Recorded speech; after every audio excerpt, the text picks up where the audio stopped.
Good morning friends, welcome to Delta Academy. और आज हम बात करेंगे प्रेसिडेंट ऑफ इंडिया की। जी हाँ दोस्तों, भारतीय संविधान पर ब्रिटेन के संविधान का बहुत अधिक प्रभाव पड़ा है। और ब्रिटेन के संविधान की अगर हम बात करते हैं तो उसी का अनुकरण करते हुए भारत में संविधान द्वारा जो है वो संसदीय शासन की स्थापना की गई है। जिस तरह ब्रिटेन में शासन की जो प्रमुख वहाँ की राजा या रानी होती है, उसी प्रकार भारत में जो राज्य का प्रमुख होता है वो राष्ट्रपति होता है। ब्रिटेन की साम्राज्य की तरह भारत का राष्ट्रपति राज्य का जो है वो एक तरीके से औपचारिक प्रमुख होता है। और जो संघ की वास्तविक शक्ति होती है वो संघ के मंत्रिमंडल में निहित होती है, जिसका नेतृत्व जो है प्रधानमंत्री करता है। अगर हम देखते हैं मोटा मोटी रूप में तो इन दोनों देशों के जो प्रमुख हैं उनमें जो मूलभूत अंतर है वह यह है कि ब्रिटेन की जो साम्राज्य है या जो वहाँ का राजा है वो वंशानुगत होता है, जबकि भारत का जो राष्ट्रपति होता है वो एक निर्वाचक मंडल द्वारा जो है चुना जाता है। इसी अंतर के कारण भारत को जो है एक प्रजातांत्रिक गणतंत्र कहा जाता है। दोस्तों, भारत का अगर हम राष्ट्रपति के बारे में बात करते हैं तो जो संविधान में स्थिति है वो आर्टिकल 52 में इसके बारे में बताया गया है। तो हम और अधिक प्रेसिडेंट ऑफ इंडिया के बारे में जानेंगे और आप लोग लगातार बने रहें। और ये जो क्लास है वो भारत के राष्ट्रपति से संबंधित बहुत ही मोस्ट इम्पोर्टेंट है और मुझे आशा है कि आप लोगों को ये क्लास जो है बहुत पसंद आएगी। दोस्तों, चलते हैं राष्ट्रपति पद की योग्यता के बारे में जानने की। तो अगर हम संविधान के अनुच्छेद 58 की बात करते हैं तो उसमें राष्ट्रपति के पद की योग्यता के बारे में वर्णन किया गया है। और उसमें जो व्यवस्था दी गई है वह यह है कि कोई भी व्यक्ति राष्ट्रपति के चुनने योग्य तब होगा जब वह भारत का नागरिक हो। ये उसकी एक योग्यता है पहली। दूसरी योग्यता, वो 35 वर्ष की आयु पूरी कर चुका हो, अर्थात उसकी जो आयु है कम से कम 35 वर्ष वो होना चाहिए। लोकसभा का सदस्य निर्वाचित किए जाने की योग्यता हो, जिसमें कई बातें शामिल की जाती हैं, जैसे वो पागल या दिवालिया ना हो और वो एक लोकप्रिय व्यक्ति हो। इस प्रकार की जो बातें हैं वो लोकसभा के सदस्य निर्वाचित की बात की गई है और वो किसी न्यायालय द्वारा जो है दंडित ना किया गया हो। दंड के संबंध में जो है उसमें 2 वर्ष का मिनिमम एक नियंत्रण रखा गया है।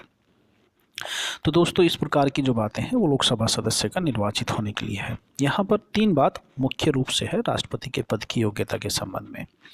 अगर हम बात करते हैं दोनों सरकारों में से किसी के, जो भारत सरकार या फिर राज्य सरकार, उसके अधीन या फिर इन दोनों सरकारों में से किसी के नियंत्रण में या फिर किसी भी स्थानीय या जो अन्य अथॉरिटी हैं उनके अधीन जो है कोई लाभ के पद पर भी वो व्यक्ति नहीं होना चाहिए। यदि कोई व्यक्ति राष्ट्रपति या उपराष्ट्रपति के पद पर या संघ या किसी राज्य के मंत्री परिषद का कोई सदस्य है तो यह नहीं माना जाएगा कि वह लाभ के पद पर है। तो दोस्तों, यहाँ लाभ के पद पर भी इसकी एक योग्यता है।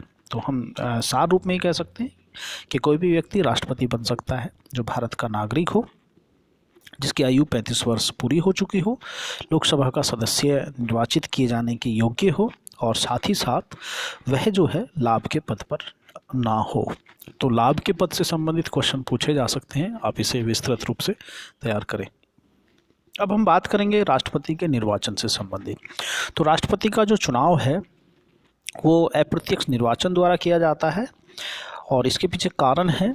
जैसे हम बात करते हैं, हमारे यहाँ पर जो कार्यपालिका है वो प्रधानमंत्री के नेतृत्व में बहुत मजबूत स्थिति में है और उसी के द्वारा या मंत्रिपरिषद की द्वारा जो है कार्यपालिका चलाई जाती है। जबकि राष्ट्रपति जो है एक नामित इसका अध्यक्ष होता है, नामित रूप से इसका अध्यक्ष होता है। इसलिए हम प्रधानमंत्री का जब चुनाव होता है, जो लोकसभा का चुनाव होता है जिसमें लोकसभा के सदस्य चुने जाते हैं और उसमें जो बहुमत दल होता है उसी का नेता जो है वो प्रधानमंत्री होता है। तो प्रधानमंत्री को चुनने में जो है सरकार के द्वारा बहुत अधिक पैसा और समय खर्च किया जाता है, जो जनता की गाढ़ी कमाई से आता है। अगर हम राष्ट्रपति के चुनाव को भी प्रत्यक्ष रूप से स्थिति उसकी ला दें और प्रत्यक्ष रूप से उसको चुनना शुरू कर दें तो इसमें भी बहुत अधिक पैसा और ये सब चीज़ लगेगा। इसलिए राष्ट्रपति का जो चुनाव है वो एक निर्वाचक मंडल द्वारा किया जाता है और उस निर्वाचक में जनता के द्वारा चुने हुए सदस्य होते हैं जो लोकसभा या राज्यसभा के निर्वाचित सदस्य हैं। साथ ही साथ जो विभिन्न राज्यों की विधानसभाएं हैं उसमें निर्वाचित सदस्यों को शामिल करते हैं। दोस्तों, आप लोगों को पता होगा जो यूनियन टेरिटरी है उसमें 2 यूनियन टेरिटरी में जो सदस्य हैं वो चुने जाते हैं। वर्तमान में जम्मू कश्मीर की स्थिति पर भी आप ध्यान देंगे तो यहाँ से जो निर्वाचित सदस्य हैं जैसे दिल्ली और पुडुचेरी, अब हम बात करेंगे जम्मू कश्मीर के संदर्भ में, तो यहाँ से निर्वाचित सदस्य जो है वो राष्ट्रपति के चुनाव में भाग लेते हैं। मनोनीत सदस्य चूँकि राज्यपाल जो एक राष्ट्रपति का प्रतिनिधि होता है, साथ ही साथ राष्ट्रपति जो लोकसभा और राज्यसभा होते हैं उसमें भी अपना प्रतिनिधित्व रखता है या उसके द्वारा जो है कुछ लोगों का नाम नामित किया जाता है। इसलिए इस प्रकार के लोगों का राष्ट्रपति के निर्वाचन में भाग लेना जो है वो सुनिश्चित नहीं किया गया है। दोस्तों, संघ और राज्य क्षेत्र के विधानसभाओं के जो सदस्य हैं उनको 70वें संविधान संशोधन के पूर्व जो है राष्ट्रपति के निर्वाचक मंडल में शामिल नहीं किया जाता था।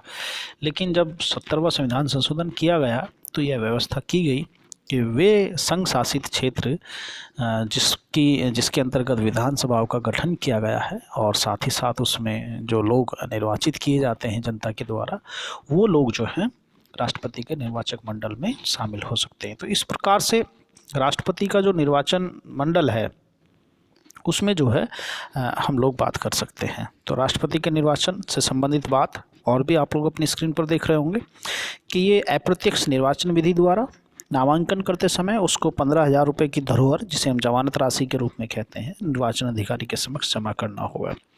जब वह नामांकन पत्र दाखिल करता है तो उसके नामांकन पत्र को कम से कम 50 लोग जो हैं वो प्रस्तावित करते हैं और साथ ही साथ 50 जो मतदाता होते हैं जिनकी अभी हम चर्चा कर रहे थे उनके द्वारा उसका समर्थन भी किया जाना चाहिए। तो 50 प्रस्तावक और 50 समर्थक उसके नामांकन पत्र के साथ होते हैं। तो राष्ट्रपति का निर्वाचक मंडल जिसमें संसद के निर्वाचित सदस्य हैं, साथ ही साथ राज्य विधानसभाओं के निर्वाचित सदस्य हैं और इस प्रकार के संशासित क्षेत्र हैं जिसमें विधानसभाओं का गठन किया गया है तो उसके निर्वाचित सदस्य इसमें शामिल होते हैं। अब हम बात करेंगे निर्वाचक मंडल में अगर रिक्त स्थान का हो तो उस समय पर चुनाव जो है वो कैसा होगा। तो राष्ट्रपति के निर्वाचन में जब निर्वाचक मंडल में रिक्त स्थान का प्रभाव जो है वो कैसा होता है इसके बारे में हम बात करते हैं। तो संविधान सभा में राष्ट्रपति के निर्वाचन प्रक्रिया पर विचार करते समय यह ध्यान नहीं दिया गया था कि निर्वाचक मंडल में से कोई स्थान रिक्त हो तो राष्ट्रपति का चुनाव कैसे होगा। लेकिन 1957 में जब राष्ट्रपति का चुनाव किया गया तब निर्वाचक मंडल में कुछ स्थान खाली थे, इसलिए राष्ट्रपति के चुनाव को इस आधार पर चुनौती दी गई कि निर्वाचक मंडल में स्थान रिक्त होने के कारण राष्ट्रपति का जो चुनाव है वो अवैध है। लेकिन बाद में 1961 में जब 11वां संविधान संशोधन आया तो ये व्यवस्था दी गई कि निर्वाचक मंडल में यदि स्थान रिक्त है तो भी राष्ट्रपति का चुनाव कराया जा सकता है और ऐसी टिप्पणी जो है बाद में सुप्रीम कोर्ट ने भी दी। दोस्तों, अब हम चलते हैं राष्ट्रपति के निर्वाचन से संबंधित जो पद्धति है जिसका संबंध आर्टिकल 55 में है। तो अनुच्छेद 55 में जो है राष्ट्रपति के निर्वाचन की पद्धति के सिद्धांत के बारे में बात की गई है और इस समय पर जो राष्ट्रपति का निर्वाचन होता है वो अप्रत्यक्ष रूप से होता है और उसमें जो अपनाई जाने वाली सिद्धांत हैं, जो विधियां हैं, वो 2 हैं। पहला समरूपता तथा समतुल्यता का सिद्धांत है और जो दूसरा है वो एकल संक्रमणीय सिद्धांत है। तो हम इसे ऐसे भी बोलते हैं एकल संक्रमणीय हस्तांतरणीय पद्धति। जी हाँ दोस्तों, एकल संक्रमणीय हस्तांतरणीय पद्धति द्वारा राष्ट्रपति का निर्वाचन किया जाता है। अगर हम पहले सिद्धांत की बात करते हैं तो इस सिद्धांत को जो अनुच्छेद 55 के खंड 1 और 2 में वर्णित है, इसके अनुसार राज्यों के प्रतिनिधि के मापमान में या जो राज्यों का प्रतिनिधि होता है उसका जो मापन किया जाता है उसमें एक रूपता रखी जाती है और सभी राज्यों और संघ के जो प्रतिनिधित्व होते हैं उसमें समतुल्यता होती है, अर्थात वो एक जैसे होते हैं। इसको हम ऐसे समझ सकते हैं कि कुछ राज्य ऐसे हैं या कुछ निर्वाचन क्षेत्र ऐसे हैं जिसमें जनसंख्या कम है, कुछ ऐसे राज्य हैं जिनमें जनसंख्या बहुत अधिक है। जैसे हम सादरा दिल्ली की बात करते हैं तो सबसे डेंस पॉपुलेटेड है। अगर हम कच्छ या लद्दाख डिस्ट्रिक्ट की बात करते हैं तो ये बहुत ही रेड पॉपुलेट 2 डिस्ट्रिक्ट हैं।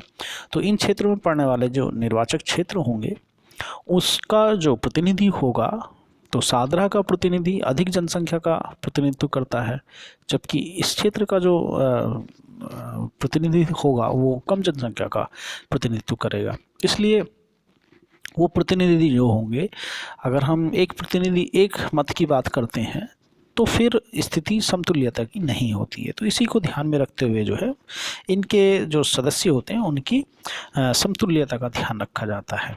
तो दोस्तों अब बात करते हैं जो आर्टिकल 55 है उसके खंड 1 और 2 से वर्णित। उसके अनुसार राज्यों के प्रतिनिधि के जो मापन किया जाता है उसमें एक रूपता और सभी राज्यों और संघ के जो प्रतिनिधि होते हैं उनमें समतुल्यता स्थापित की जाती है। इस सिद्धांत से जो है यह स्पष्ट होता है कि जो सभी राज्यों की विधानसभाओं का प्रतिनिधित्व है उसका मान निकालने के लिए एक प्रक्रिया अपनाई जाती है, जिसमें हम ये करते हैं कि राज्यों की अगर हम विधानसभा के एक सदस्य का मूल्य निकाल लें तो उसमें राज्य की कुल जनसंख्या बटे राज्य विधानसभा के निर्वाचित सदस्य और इसको मल्टीप्लाई कर दी जाती है 1/1000 से। इस तरीके से राज्य की विधानसभा के एक सदस्य का मत मूल्य निकाला जाता है। इसी प्रकार से संसद के सदस्य का मूल्य निकाला जाता है, जिसमें कुल राज्य विधानसभाओं के जो निर्वाचित सदस्य होते हैं उनके मतों का मूल्य का योग कर लिया जाता है और उसमें जो है संसद के दोनों सदनों के निर्वाचित सदस्यों को योग करके डिवाइड कर दिया जाता है। तो इस प्रकार से ये व्यवस्था अपनाई जाती है। विशद रूप से हम किसी और टॉपिक पर चर्चा करेंगे।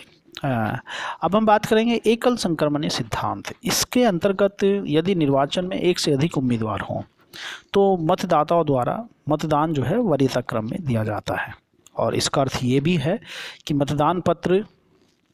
मतदाता जो है मतदान पत्र में उम्मीदवारों के नाम या चुनाव चिन्ह के समक्ष अपना वरीयता क्रम लिखेगा। इसे ऐसे मान लें कि मान लो 3 लोग किसी चुनाव में राष्ट्रपति के चुनाव में खड़े हैं, तो एक मतदाता तीनों को अपना मत दे सकता है।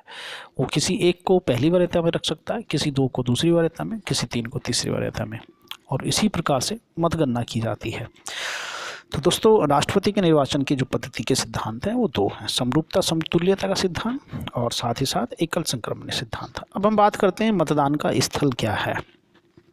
तो राष्ट्रपति के चुनाव में जो राज्य विधानसभाओं के सदस्य वो अपने अपने राज्यों की राजधानियों में मतदान करते हैं। एक बार फिर राज्य विधानसभाओं के जो सदस्य होते हैं वो अपनी अपनी राज्यों की राजधानियों में मतदान करते हैं, जबकि जो संसद सदस्य होते हैं वो या तो दिल्ली में अपना मतदान करेंगे या फिर जो जिस राज्य से वो संबंधित है उस राज्य की राजधानी में अपना मतदान कर सकते हैं। लेकिन यदि कोई संसद सदस्य जो कोई MP मेंबर ऑफ पार्लियामेंट अपने राज्य की राजधानी में मतदान करना चाहता है तो उसे इसकी सूचना 10 दिन पहले जो है वो चुनाव आयोग को देनी पड़ेगी, नहीं तो उसे दिल्ली में अपना मतदान जो है वो देना पड़ेगा। अब हम बात करते हैं इसके संबंध में कि जो चुनाव से संबंधित विवाद है उसका निपटारा जो होगा वो कैसे किया जा सकता है।